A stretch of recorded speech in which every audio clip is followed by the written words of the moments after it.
Hey guys, welcome back to my channel. You know what you're here for, right? The review, or my review, of Zack Snyder's Justice League. So, without further ado, let's get started.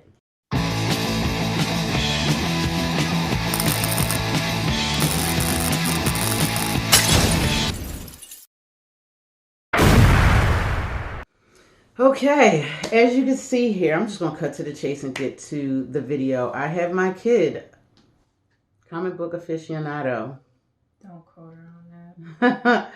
My daughter Yana, who has not done a review with me since Endgame.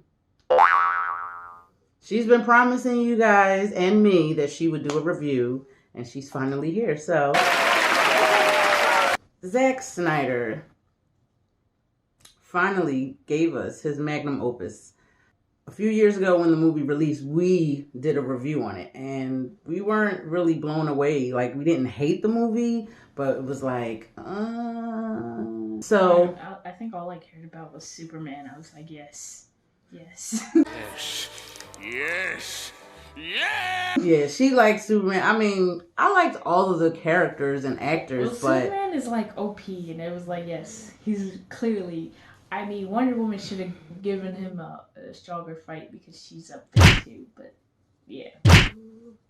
Yeah, I mean, I was feeling Superman. My biggest thing, and now if you don't want spoilers before we proceed, I will let you know there will be a spoiler alert. If you want my full take on this movie, head on over to my website, drunkeninsomniacwriter.com, and I spill all the beans. This film is basically all of the fans coming together and protesting, pleading, begging. There was a petition, which we both signed, saying we want the Snyder cut of this film because the previous one, it just felt so incomplete.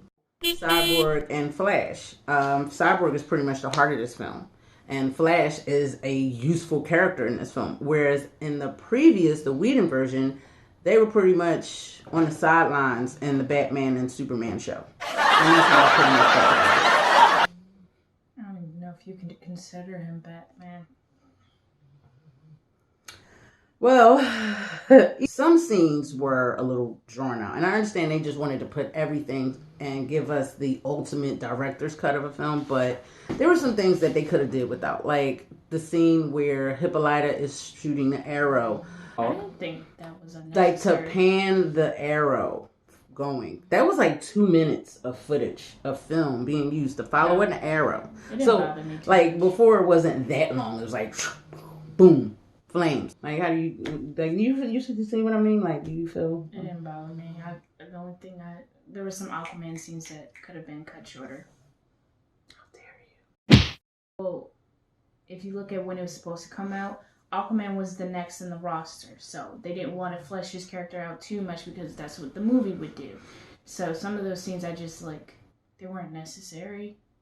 But I do appreciate that he seemed less of a douchebag in Snyder's vision compared to the Justice League one. The Justice League. Although I do miss that line about feeding the Flash to every piranha he knew. I'm sorry. That was a line that I liked. Like, it was a lot of humor and jokes. Don't get me wrong. This movie had some funny, lighter moments, but the Whedon one was way, way comedic than this one was. Well, it's a bit different. They're two different directors. They have two different styles. Well, not even that. This one it's a bit lighter. Which one?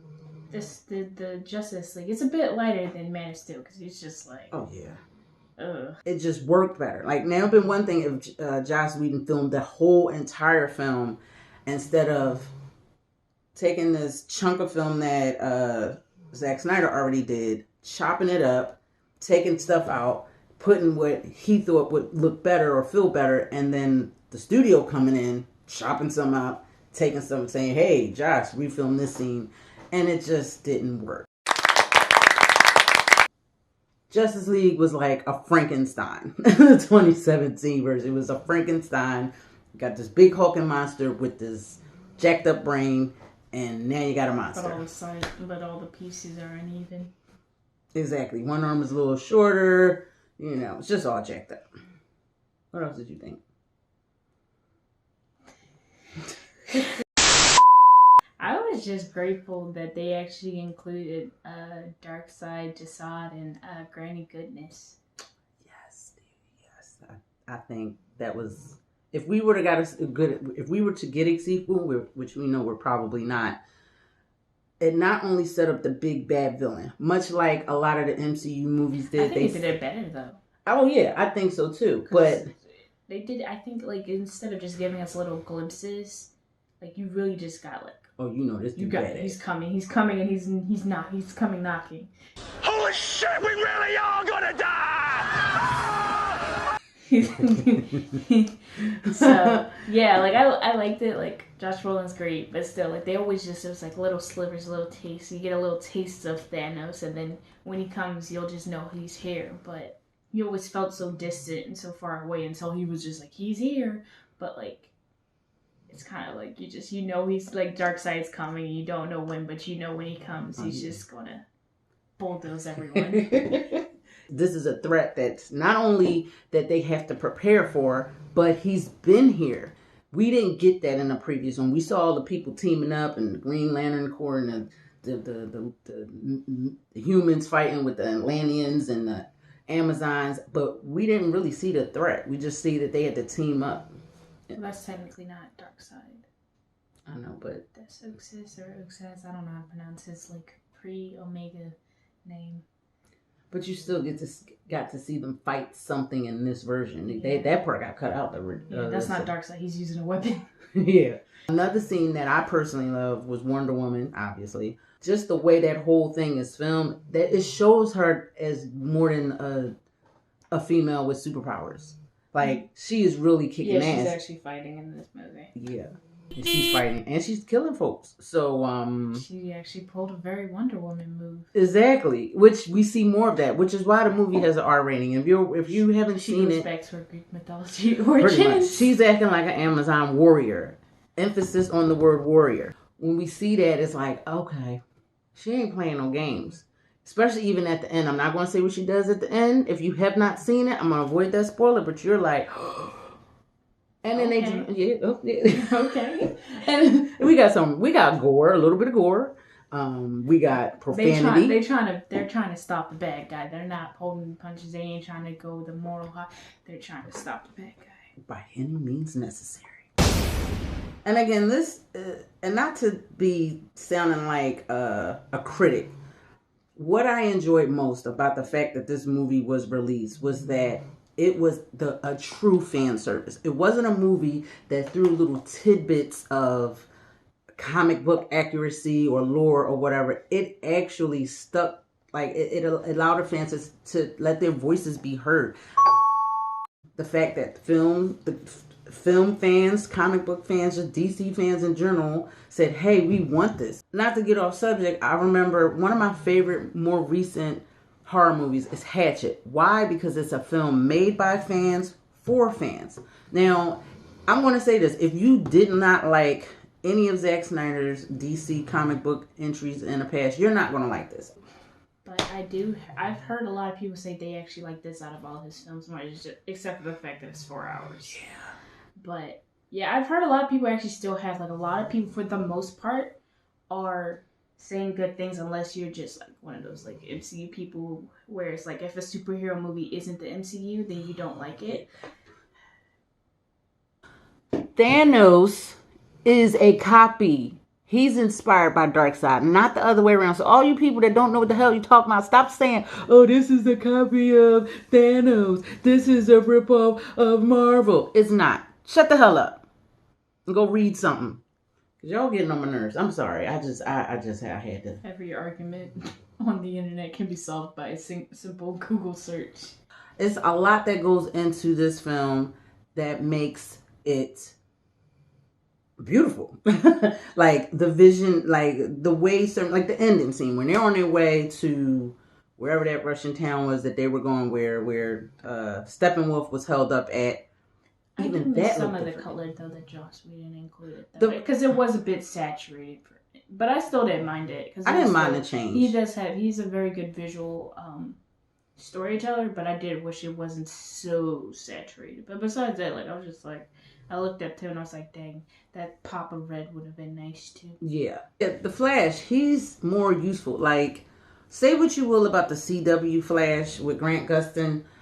I know folks hate the CW, but when you look at all the individual shows, then they have their crisis team up collaboration Season events. 1 of The Flash was solid. Oh yeah, I'm not saying that Say the what you writing want about the rest of the show, but season 1 was good. I don't have any complaints. Like it's not even like the writing. Like even Supergirl, as flawed as it is, it still takes the time to care about its characters, to build them up they don't just plop them on the screen like here they are. That's what I miss from the original Justice League. And speaking of what we were saying where Steppenwolf was held up, like I like the way Steppenwolf looked in this version. Of course he still looks CGI. Props to the VFX. But he looks scarier.